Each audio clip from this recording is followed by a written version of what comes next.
আসসালামু আলাইকুম।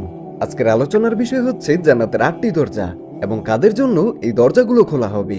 আমরা জানি জান্নাত আল্লাহ তাআলার বিশেষ নিয়ামত, যা শুধুমাত্র তার অনুগত বান্দাদের জন্য প্রস্তুত করা হয়েছে। কিন্তু কিভাবে আমরা জান্নাতের অধিকারী হতে পারি?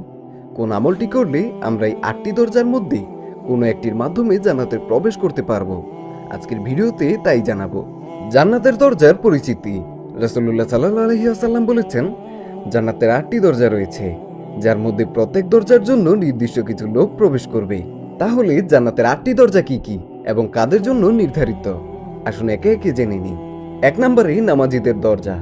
এই দরজা শুধুমাত্র তাদের জন্য যারা নিয়মিত 5 ওয়াক্ত নামাজ আদায় করে এবং নামাজের ধারাবাহিকতা বজায় রাখে। রাসূলুল্লাহ সাল্লাল্লাহু আলাইহি ওয়াসাল্লাম বলেছেন, যে ব্যক্তি নামাজের প্রতি যত্নবান থাকবে সে জান্নাতের দরজাগুলোর যে কোনো একটি দিয়ে প্রবেশ করতে পারবে। সহিহ মুসলিম। 2 নম্বরে রোজাদারদের দরজা আর রাইয়ান।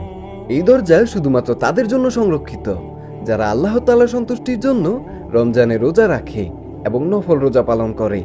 রাসূলুল্লাহ সাল্লাল্লাহু আলাইহি ওয়াসাল্লাম বলেছেন, যে ব্যক্তি নিয়মিত রোজা রাখে সে জান্নাতের আর রাইয়ান দরজা দিয়ে প্রবেশ করবে এবং এই দরজা দিয়ে প্রবেশকারীরা ছাড়া আর কেউ প্রবেশ করতে পারবে না। 3 নম্বরে দানশীলদের দরজা। এই দরজা তাদের জন্য যারা গোপনে প্রকাশ্যে আল্লাহ তাআলার রাস্তায় দান সদকা করে। রাসূলুল্লাহ সাল্লাল্লাহু আলাইহি ওয়াসাল্লাম বলেছেন, দান করা গুনাহকে নিভিয়ে দেয় যেমন পানি আগুনকে নিভিয়ে দেয়।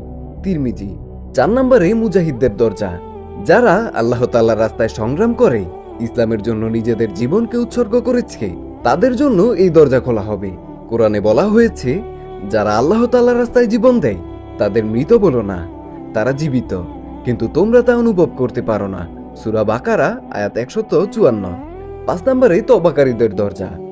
এই দরজা তাদের জন্য যারা আন্তরিকভাবে আল্লাহ তাআলার কাছে তওবা করে এবং তাদের পাপ থেকে ফিরে আসে। রাসূলুল্লাহ সাল্লাল্লাহু আলাইহি ওয়াসাল্লাম বলেছেন, যে ব্যক্তি খাঁটি অন্তরে তওবা করে আল্লাহ তাআলা তার সমস্ত গুনাহ মাফ করে দেন। তিরমিজি। 6 নম্বরে রাগ নিয়ন্ত্রণকারীদের দরজা। এই দরজা তাদের জন্য যারা রাগ নিয়ন্ত্রণ করে এবং ক্ষমা করে। আল্লাহ তাআলা বলেন, যারা রাগকে সংবরণ করে এবং মানুষের অপরাধ ক্ষমা করে আল্লাহ তাআলা তাদেরকে ভালোবাসেন। সূরা আলে ইমরান আয়াত 134। 7 নম্বরে হাজীদের দরজা।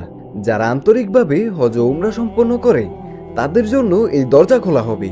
রাসূলুল্লাহ সাল্লাল্লাহু আলাইহি ওয়াসাল্লাম বলেছেন, যে ব্যক্তি হজ পালন করলো এবং কোনো গুনাহে লিপ্ত হলো না সে সদ্যজাত শিশুর মতো পবিত্র হয়ে ফিরে আসে।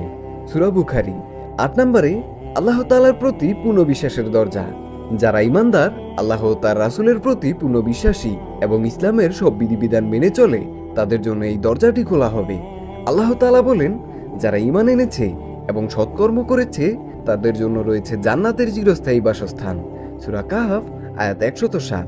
প্রিয় ভাই ও বোনেরা, জান্নাতের 8টি দরজা আমাদের জন্য অপেক্ষা করছে। আমরা যদি আমাদের জীবন আল্লাহ তাআলার আদেশ অনুযায়ী পরিচালিত করি তবে আমরা জান্নাতের অধিকারী হতে পারবো ইনশাআল্লাহ।